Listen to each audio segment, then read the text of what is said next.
Hey guys, what's going on? It's Ash here coming at you today in Clash Royale. Today is balance change, baby. Are you guys excited? Well, I wanted to bring you a legendary ranking video because let's give the meta at least 24 hours to kind of settle down before we bring you guys new decks. So it's been a couple months since I've ranked the legendary cards and a lot of things have changed. So let's just jump right into it here. Real quick side note is I'm using 3 factors here on my ranking on my list. I've aggregated the data from ladder and from challenges, kind of combined that, and I'm also adding just my preference because it's my list after all. So let's get right into it here. There's 15 legendary cards, so we're going to try to go through them really quickly. We don't want this to be a 30-minute video. So number 15 on the list is going to be Ice Wizard. Now, Ice Wizard is an interesting card because he's, first of all of these legendaries are good. None of them, in my opinion, are OP and badly in need of a nerf, so it's different than every single time I've done this list in the past, guys. You know, I mean, you can make a case that any of these legendary cards honestly belong anywhere on this list. So Ice Wizard is a good card.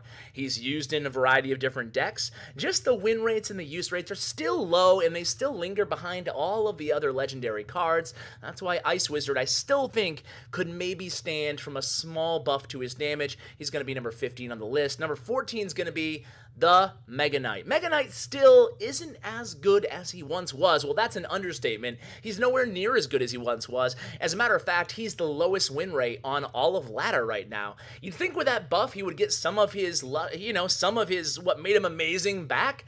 It's just not been the case. I mean, maybe to a little bit extent. There's certainly a couple decks that he's viable in, but mostly it's still off meta stuff that you see Mega Knights in.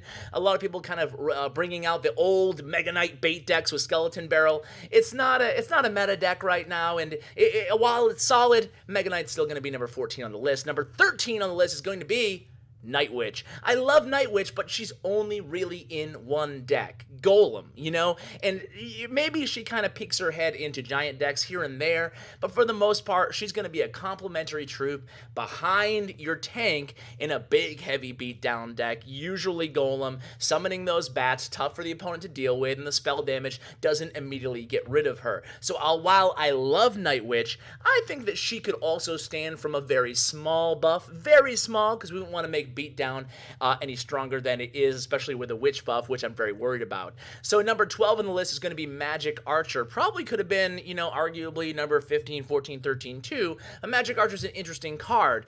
It still boasts pretty high win rates and very, very modest and low use rates. That's because it's a high skill cap card. We've said this before on the channel. There's not much more to say about Magic Archer. It's a cool card. The fact that it dies to Fireball for 4 elixir really kind of hurts.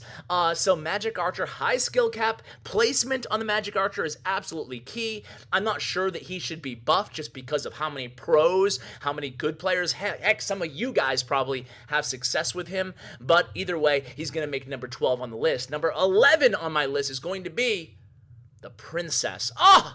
How the mighty have fallen. And it's nothing against the Princess. She's still a great card. I actually really like her. And she kind of fits in Hog decks a little bit. You're still seeing that Mini P.E.K.K.A. Hog Princess deck. But other than that, she's all bait. And that's why I have her ranked at number 11. Bait is not in a great spot in the meta, especially with the Fire Spirit buff. I feel like every deck just has like built-in 2 or 3 bait counters. And it can be tricky to actually get some damage onto a tower with a lot of bait decks unless you're a really skilled user.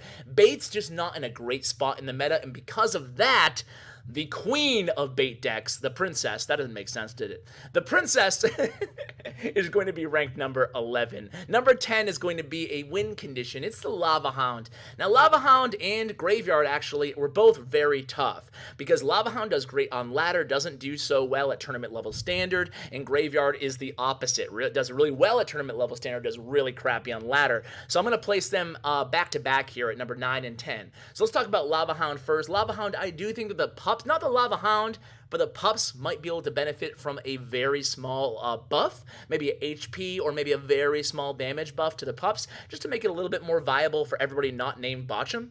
We don't want to make Botcham too OP, but everybody else, we kind of want to play Lava Hound here and there too. We just don't want him to be Lava Hound, that is. We don't want her, it's a she, we don't want her to be as strong as she was back in the day when Lava Hound ruled the meta and we all hated it. At least I did. Remember that? Anybody been around that long? About a year ago?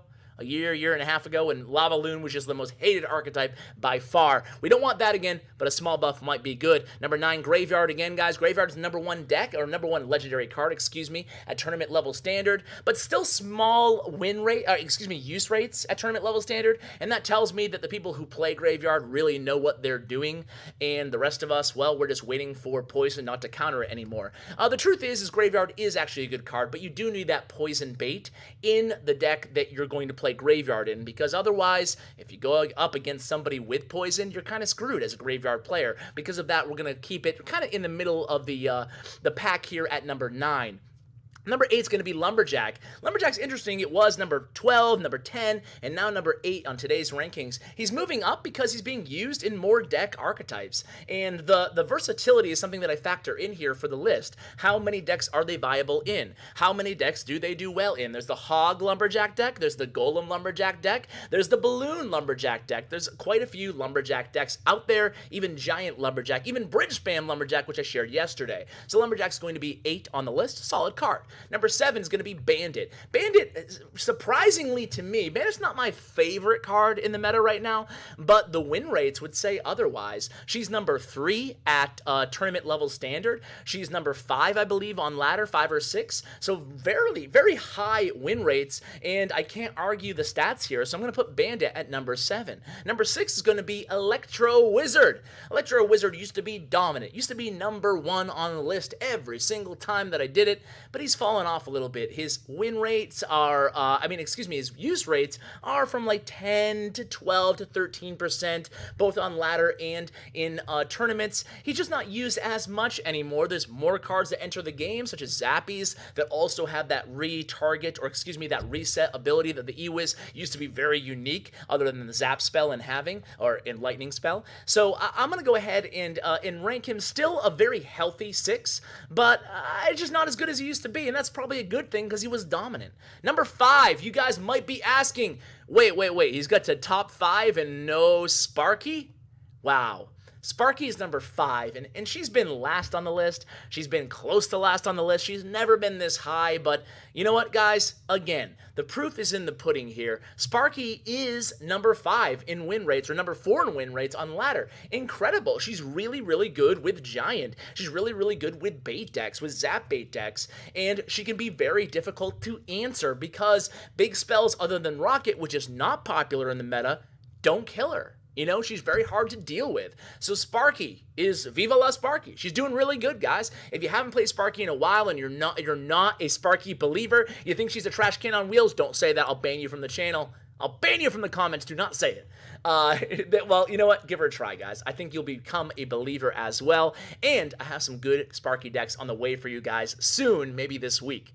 Number 4 is going to be the Inferno Tower on wings, not wheels, wings. It's the Inferno Dragon, guys. Inferno Dragon, a lot of players have switched from Inferno Tower to Inferno Dragon. You like that mobility. It has to be answered. Against decks where they don't even have a tank, you can still cycle it. That has to be answered. And Inferno Dragon on the tower is the most satisfying thing in the game. Well, it bleeds away all the HP from the tower. I think that Inferno Dragon belongs in a lot of different decks. Again, a lot of different archetypes can make it work. I think it's a very versatile card and a very strong card without being OP. It doesn't need a nerf, in my opinion. Number 3 on the list. Wow, I just love Royal Ghost, guys. I think Royal Ghost, the value that Royal Ghost has, all for 3 elixir, is still incredibly unique in the game. It costs the same as a knight, but it's so much better, at least in my opinion, right? The invisibility is unique and awesome and difficult to answer at times. It's a good kind of cycle card behind your king tower to start out the match. Has to be responded to, does a decent amount of damage, has a decent amount of health, and it has splash damage as well. I think that Royal Ghost for 3 elixir continues to be underrated and a very strong card in the game. Again, not needing a nerf, despite the one last balance changes.